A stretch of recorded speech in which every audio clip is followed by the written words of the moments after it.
Howdy everyone, welcome back to my channel. I don't know why I said howdy. I never say howdy. That's weird. Anyway, we'll get over that quickly. Welcome back to my channel everyone. Hope you're all having a fabulous day. So this video, I'm going to dig into living your best life and how I decided to do that. Or not decided, but like the life events that have caused me to move more towards a living my best life mindset. Um, so I will go into, I don't know why I said that. I will go into detail. It's just like I've learned all these years trying to do presentations. It's like, so we're going to do this, then we're going to do this, then we're going to do this. I don't care what the goals are or objectives of this PowerPoint presentation. My goodness. Okay, anyway, sorry, ramble there. I will be doing that probably a lot throughout these videos. So if you've got ADHD, you might struggle. My apologies ahead of time. Again, I have to have my iced tea to keep me going. So, yes, living your best life. I think that living your best life means something different for everybody. It is very much something that you are nature and nurtured to believe. So it might be something written in your genes, or might be experiences that you have. For me, it was definitely in my genes, and then the experiences I had kind of opened up my mindset to this. I 7 years ago, believe it or not, it's been 7 years since I found out how I wanted to live my life. My best friend was going down to school in Virginia, and I decided to ride with her mom on a road trip down there to surprise her. Fabulous experience. Fabulous. I don't think I had been to Virginia besides Virginia Beach at this point, so I wasn't really too familiar with the area. Um, Honestly, it was beautiful. I don't know why I haven't been down there before. But so we went down there and her mom offered for us to go on a rock climbing tour, guided climb, whatever you call it. Guided climb. We'll go with that. And I'm terrified of heights. Terrified of heights. Like getting up on a table would freak me out. So this was a very scary thing because we were about to climb this pinnacle, which is like 200 feet tall, in the New River Gorge. It's now a national park, but before it was not. Um, but it's stunning. Okay, I totally recommend going. We were actually doing this guided climb more towards the evening, so by the time we got to the top of this pinnacle, it overlooked like the valley, and the fog was going to start setting in as the sun set, and it was stunning. It was absolutely stunning. So yeah, we went on this guided tour. We had this, Kyle was our guide. I can't believe I remember this name. This was 7 years ago. So this tells you how much of an impact he had on me.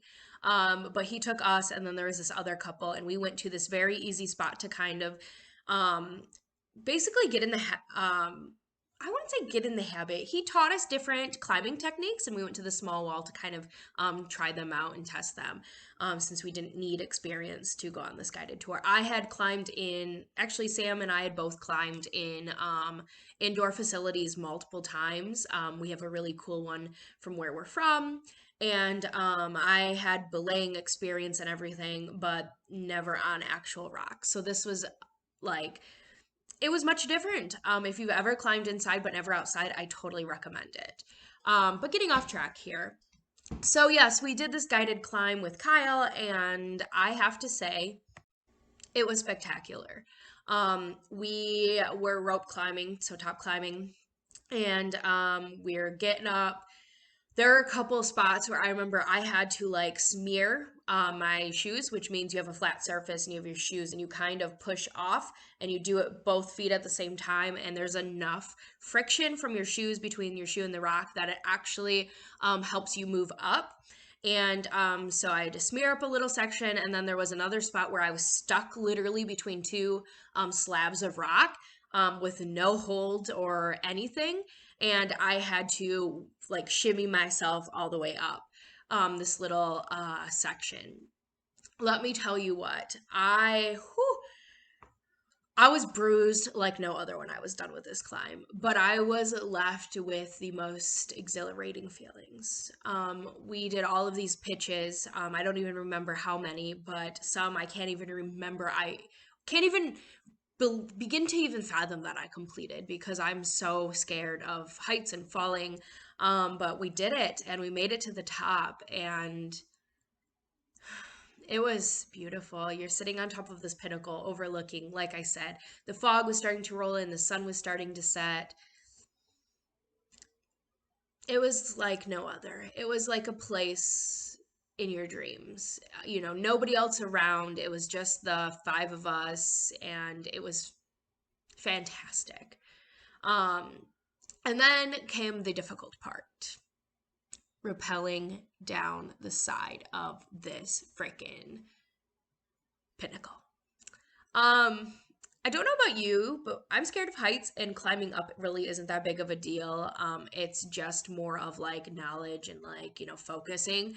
It's repelling down that gets me every time. Going down, no matter if it's hiking, no matter what, anything, going down sucks.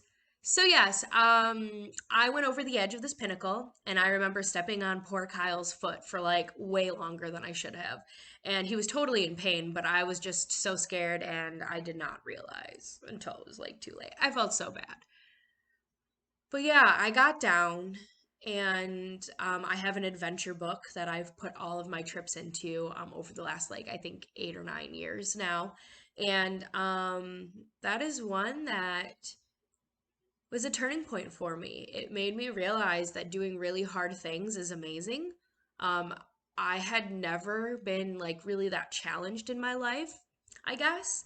Everything else that I've been challenged in was some way, shape, or form inside of my comfort zone. It maybe have been pushing it, but it was still inside that circle where comfort was. And this was definitely on the opposite. It was something I had never done. I was completely out of my element. I was in front of other people, which for me, especially at that time, failing in front of others is something I do not do.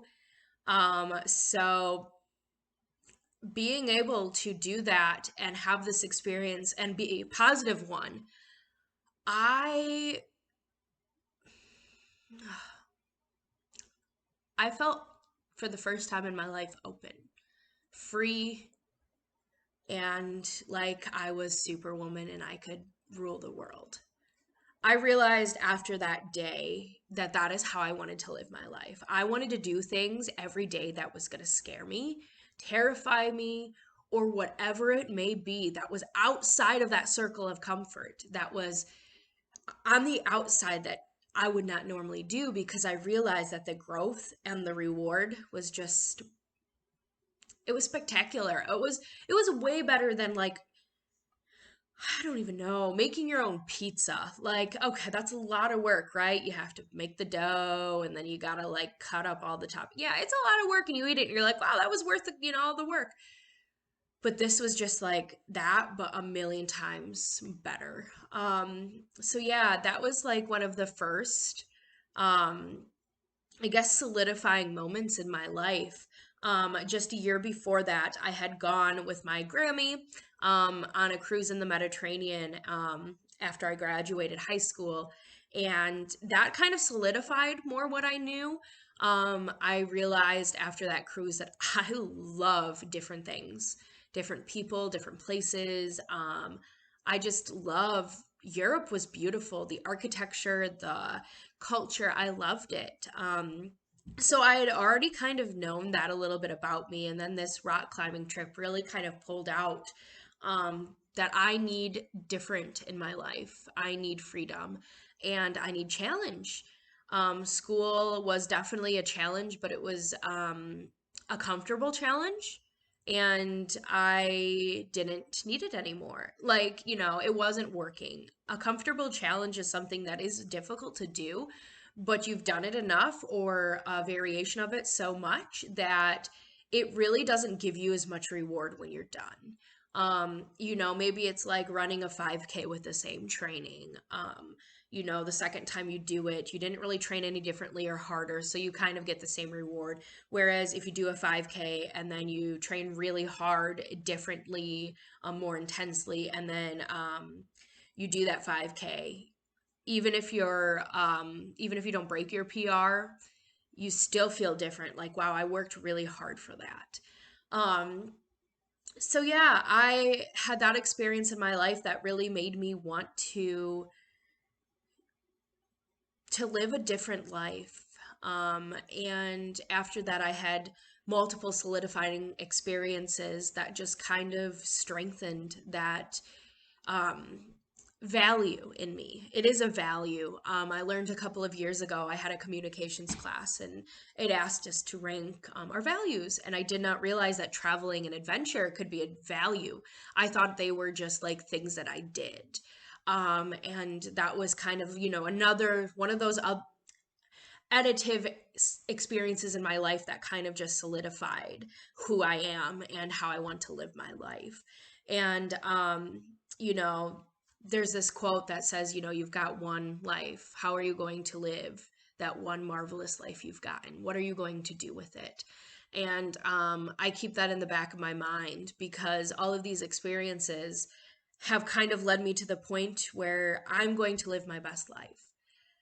So that to me means that I'm going to do what I want. I'm going to do what I need. And for me, that was adventure. I needed that taste of that adventure and that growth. And I chase that every day, whether that's through traveling, through triathlon, through my career.